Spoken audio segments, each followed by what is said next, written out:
walking through a facility with a customer, there's a list of questions that you need to ask so you can actually put your price together and correctly. And those are the questions you can ask over the phone as well. Some leads you probably don't need to go. They could be, you may be too familiar with those projects, too small for you, and you've done it way often. In those cases, those are the questions you might just get the answer and be able to put a proposal together. There are also factors that affect the pricing, and we're gonna go over the factors as well as questions in this particular video.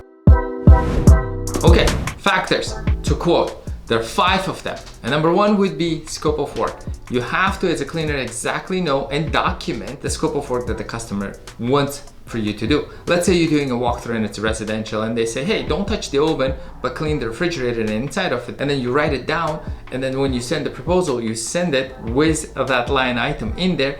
And when let's say you go back yourself or you send the team to do the project and now customer wants for you to have the oven cleaned as well, that takes extra time, which means you have to pay someone else or your extra time, and it's all. And in this channel, we talk about being effective and saving that time and maximizing your dollar income that you bring in from your time. So in this case, customer might literally just forget what you have spoke of a month ago or a couple of weeks ago. So not to say that somebody's trying to take advantage of you, but should the customer ask something that's not in the scope, in this case, hey, would you mind cleaning the inside of the stove as well? And then you'll be able to pull out the document and show them, look, this was during the walkthrough and then I sent you a proposal and you agreed to it, then I send you a service agreement. So therefore, scope of work is super important for you to know before you are able to put your quote together. The larger the scope of work, obviously, the more time it takes. In cleaning industry, we pay a lot for the labor hours. The product is not so much because we buy concentrated, super concentrated, and depending upon, of course, the project you're doing, home improvement or home cleaning is a lot less than shipping and waxing, of course. So talking about a general cleaning in here, then the product cost is not as much as the cleaning. So the more the scope of work, the more time it takes to do. And number 2 would be the location and distance, because as a cleaners, we have to know where we're going, where we're commuting, how far are we gonna be? Is it inside of the downtown and we have to go through a really vicious traffic and be stuck on it? Will our team like it? Is it far away, 40, 50 miles? I mean, are we willing to travel that far? So we have to know that information. Condition would be number 3 of what we're cleaning, right? So we understand a stove, if we go back to that residential example again, a stove could be minimum cooked and might have very little grease, or could be extremely greasy if it's the household that continuously cooks and doesn't clean up. So those photos will help us condition to determine. And then number 5 would be the frequency. How often do you go? If it's a one time, of course you want to charge more because it's going to take a lot more chemicals and time from you and or your team to get the place up to par. And the more frequent you go back, then the lesser you have to do. Therefore, once a month quote would be most likely a lot more than every other week or every week or a couple of times a week. So the lesser the interval between the cleaning, the lesser the time it'll take you or your team to complete that particular project. So now let's start talking about the type of property, the questions exactly that we need to ask and be prepared to. What type of property or facility needs cleaning? So that would be number 1.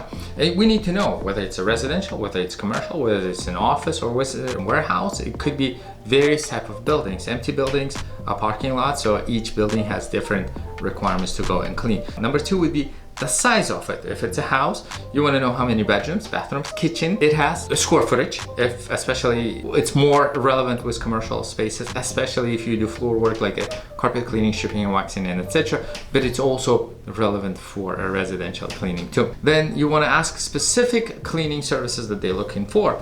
That goes back to that scope of work because you want to outline. And if it's an office, they can say, hey, skip that. We don't have anyone in this cubicle. We don't use them. When we hire them, we will have that area added. Or if it's a house, they can say, hey, don't worry about the basement because nobody's in the basement. Kids go and play, so I don't really want to pay you for that. So that would be the specific areas that needs to be cleaned.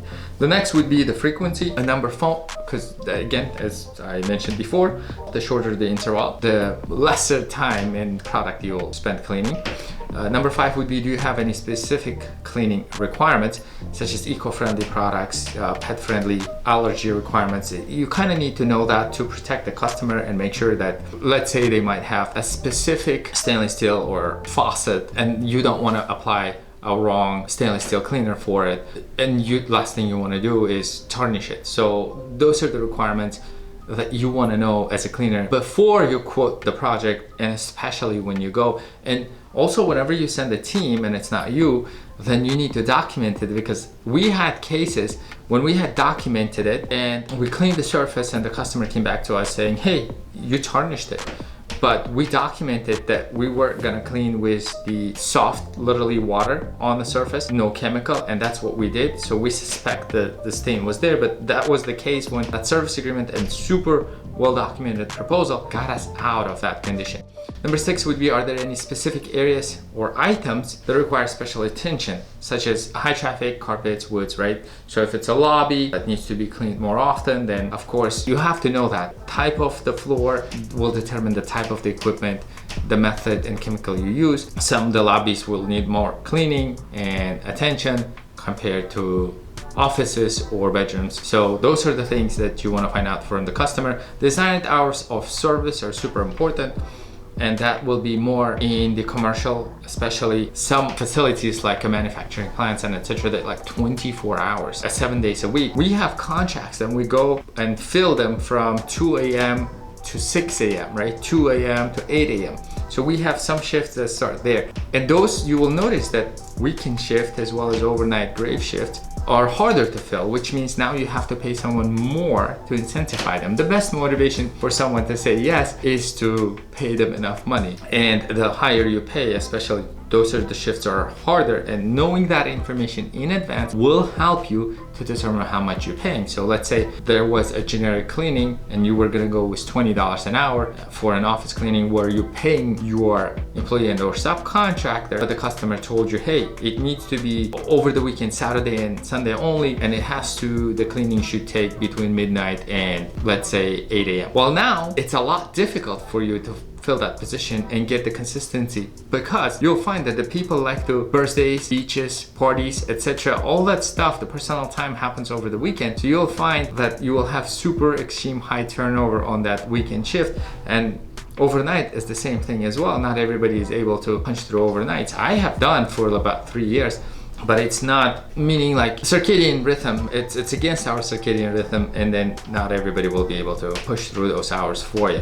The next question would be, have you used professional cleaning services before? And that's a super important question to ask. The reason is, A, you're finding by asking this question whether the customer is used to paying the cleaning service before and now they're just paying another cleaning, or some will tell you, no, this is my first time.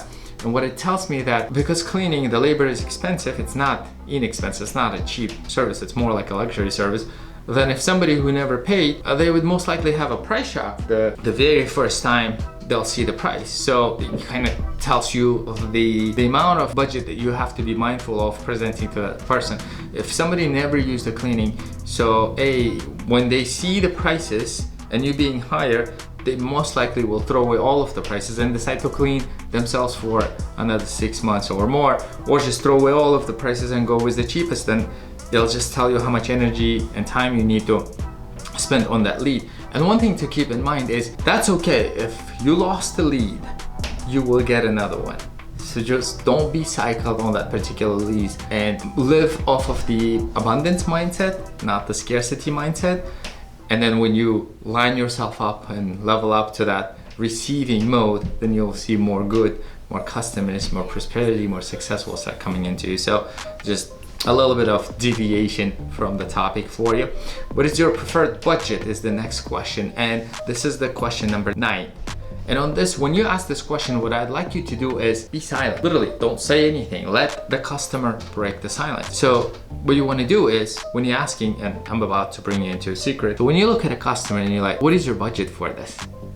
And that's it. That's exactly what you want to do. You want to let the customer break the silence. Some will tell you the budget, and some will tell you, give me your best shot. Some will tell you, I don't know, it's my manager who decides. Whichever it is, you have a lot more information, even though it's a smaller percentage that will actually tell you the budget. And especially If they're already pissed with their previous company or their problem is imminent and urgent, then they might just tell you, I pay X amount of dollars, can you make it work? Assuming you guys already clicked and you were able to prove that you're a capable company. So what's your budget is super important question to ask. And again, reiterating, do not break the silence, let the customer do it. Next question for you would be, what is your desired start date? Because you need to know. The larger projects, let's say if you get 5-10 people and you need to hire them, they'll take a longer time, right? Unless, because you have to pre-screen the people, unless you have them sitting around, which is highly unlikely because you have to be paying them per hour. So when to start the service is super important question. And then, are there any additional factors or requirements you would like to bring up to my attention? That would be another question, number 11. During that question, you want to hold back again and let the customer go through the mind. So you'll notice when you ask this question, you're like, hey, is there anything else I should know of or be aware of? And let the customer break the silence. You'll see their mind going through and trying to figure out what are these things, did I miss anything? And that's a really good question to ask. So those would be the 11 questions for you to know.